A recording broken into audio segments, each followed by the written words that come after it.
objet de Satan pour manipuler, pour détruire les gens. Déjà, quelques-unes ont quitté la voie du Seigneur pour suivre Satan. Dis la Bible sur le Nouveau Testament. C'est terrible. La femme est un objet de manipulation entre les mains de Satan pour faire tomber l'humanité dans le péché constant et perpétuel. Elle a été dès le départ, elle le sera toujours jusqu'à la fin. Et donc Dieu veut qu'une femme qui est digne de ce nom, qui représente son église, soit une femme saine, qui ferme ses cuisses comme ça. Alors donc, je recommence encore dans ce Exode chapitre 22, on ne peut pas avancer sans comprendre toutes ces choses-ci. Le mot séduction qui est là-bas révèle le caractère satanique et diabolique de l'acte qui est derrière. Parce qu'en fin de compte, l'Ancien Testament parle des démons sans les nommer, mais les nomme par leurs œuvres. Vous n'allez pas voir les démons ici à l'intérieur.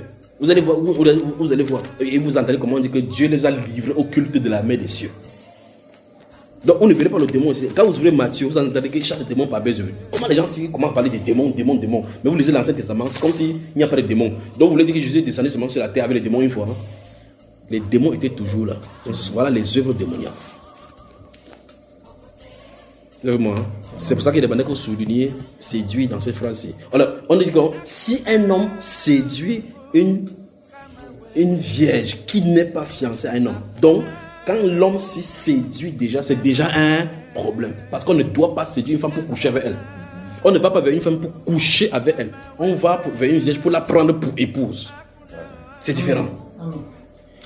Donc on vient vers quelqu'un, le premier rapport, ce n'est pas le rapport sexuel, c'est le rapport de courtoisie pour voir si on peut partager le reste de notre vie ensemble.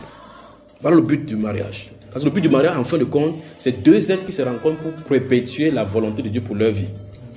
Quand Dieu a amené Ève vers Adam, le but n'était pas le rapport sexuel, mais les deux Adam accomplissent ce dessein.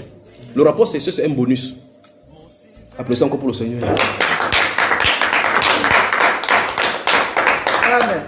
Amen. Donc le rapport sexuel, le but, parce que les gens disent que ok, je fuis comme ça, il faut fuir l'impudicité qui est pas là-bas. Le but, on n'est pas sur la terre pour sexer. Non.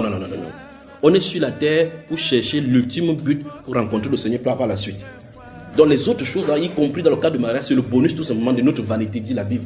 La Bible dit que c'est le lieu de repos. La femme, c'est le lieu de ton bureau de repos parmi toutes tes fatigues que tu fais sur la terre.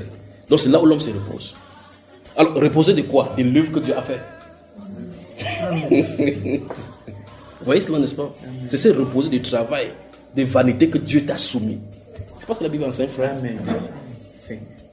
Donc on ne va pas dans le mariage pour le rapport sexuel, on ne va pas dans le mariage pour avoir l'enfant. C'est pas ça. C'est pour ça que vous voyez que quand quelqu'un entre pour le mariage, quand il cherche l'enfant, ça ne va pas, il veut se séparer. Parce que le but pour lequel il croit que le but ça, c'est le mariage. Que le but de ces rencontres-là, c'est pour l'enfant. Alors Dieu les permet de ne pas avoir l'enfant pour qu'ils aient le temps de travailler devant lui pour bien avoir le temps de bien prier pour que l'enfant vienne. Quand l'enfant va venir, tout le monde ça va se concentrer sur l'enfant, on va détacher le Christ. Il ne comprend pas. Il dit que la solution c'est de se séparer. Vous voyez, parce qu'on n'a pas compris l'essence du mariage. Dieu n'a pas réuni des gens. Quand il a fait venir Adam, Ève, Adam, ce n'était pas. Quand Adam regardait les animaux, il était en couple. Ce n'est pas le rapport, c'est ce qu'il voyait que ça lui se disait qu'il devait faire le sexe avec qui. Non.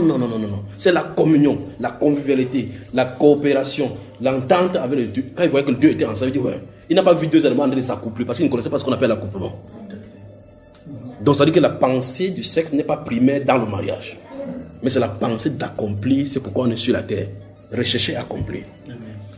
C'est pour ça que si vous vous réunissez avec quelqu'un qui ne comprend pas le plan de Dieu pour votre propre vie et que vous ne connaissez pas, vous allez amener cette personne, la personne va vous amener à la dérive. Il faut quelqu'un parce que quand Dieu veut amener une femme dans la vie de quelqu'un, c'est son aide. Et on t'aide à faire quelque chose. Il y a un but. There's a purpose of which you are here on earth. We need to have a partner who can help you to fulfill this purpose. Amen. Si ce n'est pas ton partenaire pour accomplir ces choses-là, vous êtes dans la dérision.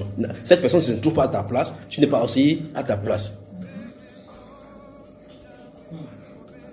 Alors, il dit, si un homme séduit une vierge qui n'est point fiancée, la phrase n'est pas en train de dire, c'est la meilleure façon.